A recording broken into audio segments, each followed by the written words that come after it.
ආයුබෝවන්. මම ශ්‍රී ලංකා බැංකුකරුවන්ගේ ආයතනයේ අනුමත වෘත්ති අධ්‍යාපන ආයතනයක් වන IPS ආයතනයේ ප්‍රධාන දේශක චාමින්ද දික්කෝල්.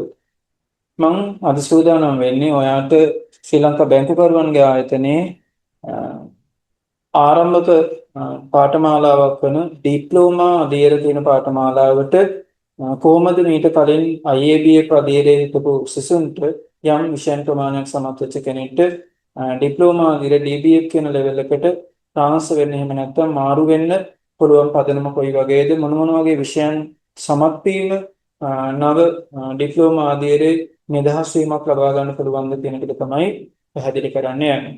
එතකොට මේ වෙද්දී යම් ශිෂ්‍යෙක් IBSL බැංකින් වල IABA කියන අධීර සම්පූර්ණ කරගෙන නැත්නම් Applied Intermediate Banking and Finance කියන අධීර සම්පූර්ණ කරගෙන නැත්නම් ඒකෙක් සමත් වෙලා තියෙන විෂයන් ප්‍රමාණයත් එක්ක එයාට ඩිප්ලෝමා අධීරයේදී නැත්නම් ඩිප්ලෝමා Banking and Finance කියන නව විෂය නිර්දේශයට මේකෙන් මාරු වෙනවා. මාරු වෙද්දී නිදහස් වෙන විෂයන් ටික මොනවද? එයා තවදුරටත් අදාළන්න මේ අධීර සම්පූර්ණ කරන අදාළන්න වන විෂයන් මොනවද කියලා තමයි මම පැහැදිලි කරන්නේ. IABA පද්ධතියේ තියෙන එක විෂයක් තමයි Survey Financial System කියන එක. ඒක ඒ විදිහටම ඩිප්ලෝමා අධීරේ Survey Financial System කියලා කියනවා. එතකොට ඒක ඒ විදිහටම ළමයින්ට මේකේ සමත් වෙච්ච ළමයින්ට මේ අධීරේ සමත් වෙච්ච කෙනෙක්ට මේක නිදහස් කරගන්න පුළුවන්. ඊට පස්සේ මේකේ තියෙනවා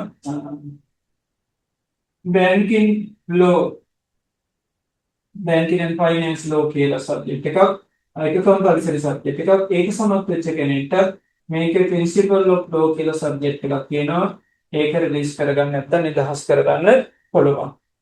ඊට පස්සේ අනිවාර්ය විෂයක් තිබ්බා business accounting කියලා විෂයක්. ඒක IABA පද්ධතිය සම්පූර්ණ කරගෙන කෙනෙක් නැත්නම් සමත් වෙච්ච ළමයෙක් ඉන්නවනම් එයාට මේකේ accounting and auditing කියලා සබ්ජෙක්ට් එකක් තියෙනවා ළමයි ඒක රිලීස් කරගන්න පුළුවන්. ඒක අමතරව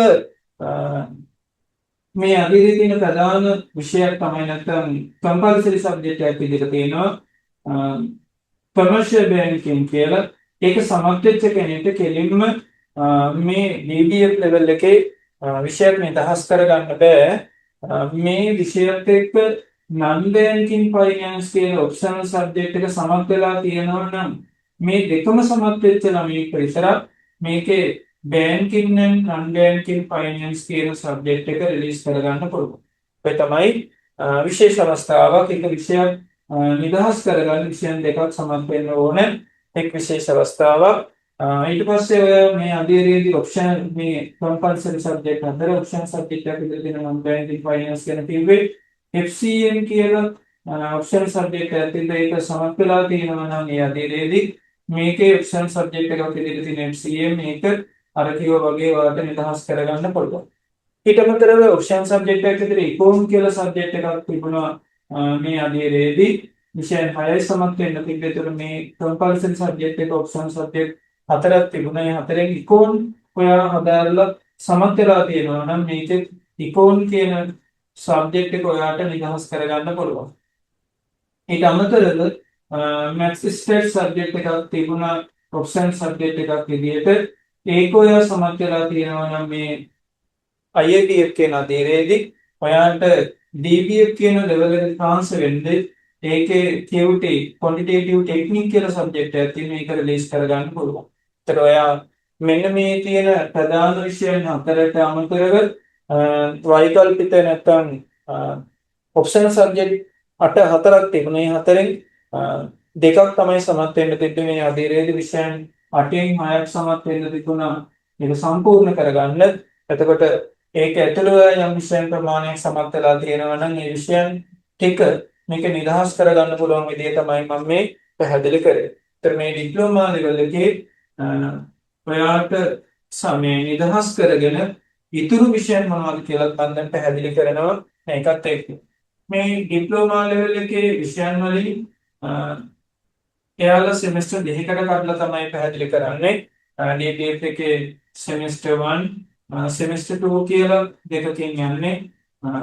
ඒක මම පස්සේ වෙනම වීඩියෝ එකකින් පැහැදිලි කරන්නම්. දැනට මේ එකේ මොනවද මේකේ SFS කියලා සබ්ජෙක්ට් එකක් තියෙනවා, තොන් පරිසර සබ්ජෙක්ට් එකක්.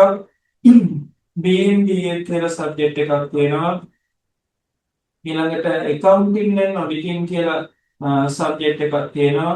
ඊළඟට IT and digital banking කියන සබ්ජෙක්ට් එක හෝ econ කියන සබ්ජෙක්ට් එකකින් එකක් ඔයාලට කරන්න පුළුවන්. මේ ලෙවල් එකේ විෂයන් පහෙන් හතරක් සමත් වෙන්න ඕනේ. ඊට පස්සේ semester 2 එකේ principle of law කියලා සබ්ජෙක්ට් එකක් තියෙනවා. quantitative technique කියලා තියෙනවා. principle of management කියලා තියෙනවා. business communication කියලා තියෙනවා. ඊළඟට තව විෂයක් තියෙනවා FCM හරි එහෙම නැත්නම් මාකටිං හරි කියන විෂයන් වලින් එකක් තෝරගන්න. නැත්නම් මේ 6 5ක් ඔයා සමත් වෙන්න ඕනේ. ඔය අධීර කම්ප්ලීට් කරන්න.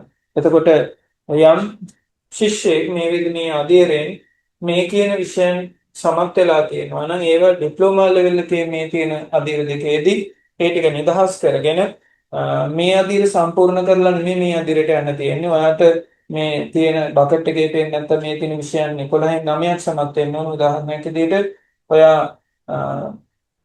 මම මේ පෙන්නන FCM කියන සබ්ජෙක්ට් එක IAB පදිනේ සමත් වෙලා තියෙනවා නම් මේකේ semester 2 එකේ ඒක නිදහස් එතකොට මාකටිං කරන්න ඕනේ නෑ.